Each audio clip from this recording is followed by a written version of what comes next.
In this report, we will see clear evidence of Jehovah's support on theocratic projects today, despite a pandemic, supply chain shortages, and other challenges.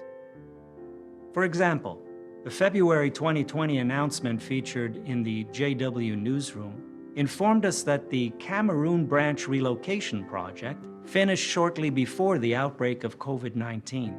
Just in time, the Bethel family had a home where they could safely shelter in place during the pandemic and still care for the kingdom work and more than 48,000 publishers in that branch territory. The Argentina Bethel family also moved into their new branch facility in Buenos Aires shortly thereafter. The move, which was organized in compliance with COVID-19 safety protocols, began in July 2021.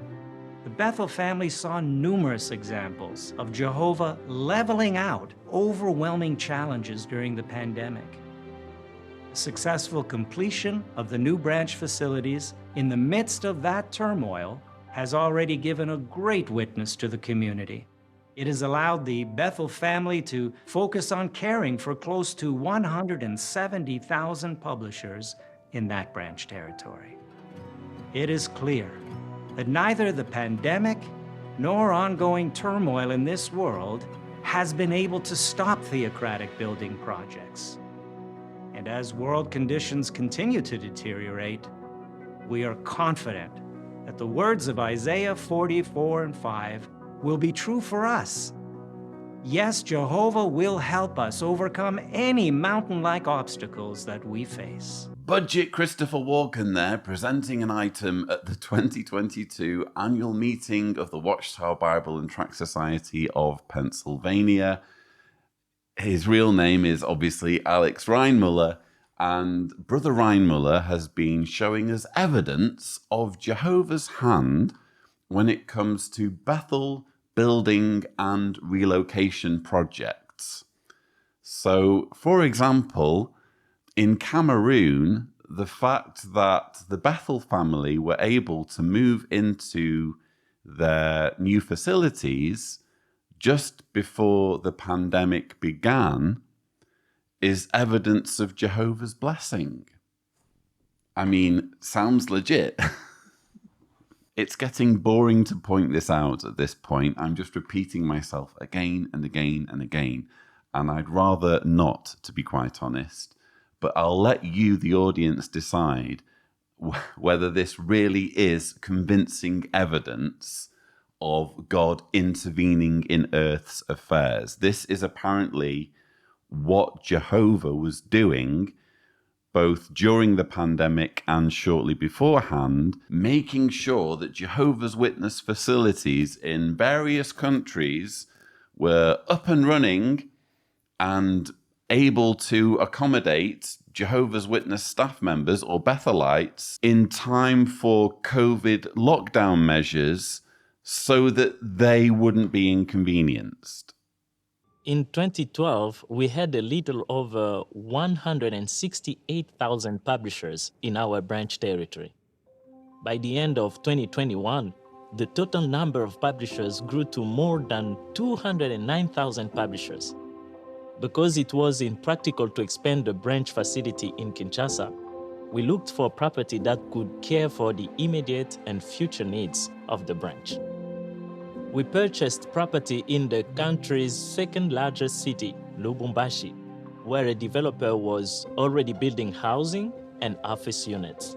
The developer already had the zoning, permits, and completed design packages. This saved much time and allowed the projects to move ahead with minimal disruption, even during the pandemic, and we were happy for that. For the internal work of the new offices, we needed a contractor who could design and install to the standards of our organization and within the project budget. We knew this would be hard to find in Congo, and even harder with the limitations of the pandemic. One of the suppliers that we use for food and relief supplies in the area mentioned to us that they have a partner company who specializes in construction and is newly active in the country. We didn't expect that the answer to this challenge would come from this unusual direction, but we were surprised to find that they did in fact qualify to meet the high standards and expectations of such a branch project. As the relationship grew, we saw fine collaboration between our teams, and they continue to work along with us now as the project expands. We truly have seen Jehovah smoothing out the path for this project. We have already started moving some Bethelites to this new site and look forward to the project's completion in mid-2024. So you heard it here first, folks. Armageddon's on hold until at least mid-2024. We've been hearing there from a branch committee member from Congo-Kinshasa explaining how Jehovah's hand was evident in the decisions that were made regarding building contractors. Yes, it was an unusual direction, apparently, something that just wouldn't ordinarily happen in everyday life. Who knew that there is such a thing as companies recommending other companies? Who knew that was a thing? And that's the avenue that Jehovah chose to use to make sure that a branch facility in Lubumbashi, Congo, got built. Oh, so you know how we've been supplying you with aid and food supplies? Yes, we're aware of that. You've been doing a good job. Well, we hear you're in need of a building contractor, someone who can take on the design and planning and building of your new branch facilities. And wouldn't you know, we have a partner company that can do this work for you. Wow, what an amazing coincidence. This must be Jehovah's hand. In December 2021, a building was purchased that will provide additional rooms and offices for the Bethel family at our branch. This building is located about a 10-minute walk from the current Bethel facility. Because of the restrictions imposed by the COVID-19 pandemic, the entire process for the acquisition of this building, even including the verification of the legal aspects, had to be done by video conference. During the last week of the negotiation process, when there were just 5 days remaining to sign the purchase and sale agreement, and during a stage in which the negotiation team from the branch and the seller had already agreed on the purchase and sale price, we discovered that the structure of the building needed some repairs and reinforcements in some areas. How did the team negotiating the purchase handle this obstacle? The seller was asked to take responsibility for the repairs and to reinforce the building structure, closely following the engineering details that would be provided by the branch.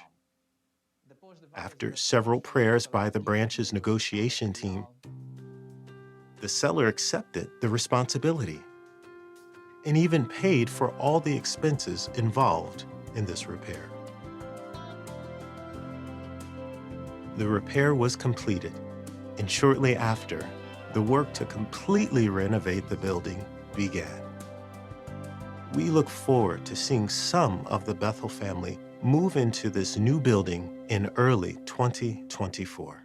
We've been hearing there from Salvador Domingos from the Angola Branch Committee of Jehovah's Witnesses, giving us yet another example of Jehovah's hand coming to the rescue in an unusual way, in a way that couldn't just be a coincidence or couldn't just frankly be something that's mundane and happens all the time and completely unremarkable. Apparently, we need to sit up and take notice because the Angola Branch Committee bought a building, and just when they were in the phase of finalizing the purchase, they discovered that the building was structurally unsound, and they succeeded, after prayers, in getting the seller to do the work at the seller's own expense. That's evidence of Jehovah's hand. Look, I've covered lots of these sorts of examples on this channel by now. It's getting boring, again, to be making the same argument again and again and again. I don't think I even need to explain this, do I? This is just so obviously unremarkable. How can you possibly fall for this unless you've spent years or decades indoctrinated as a Jehovah's Witness and you feel like you have to fall for it? I mean, they're really scraping the bottom of the barrel here, aren't they? When it comes to proof that there is divine intervention in the Jehovah's Witness organization.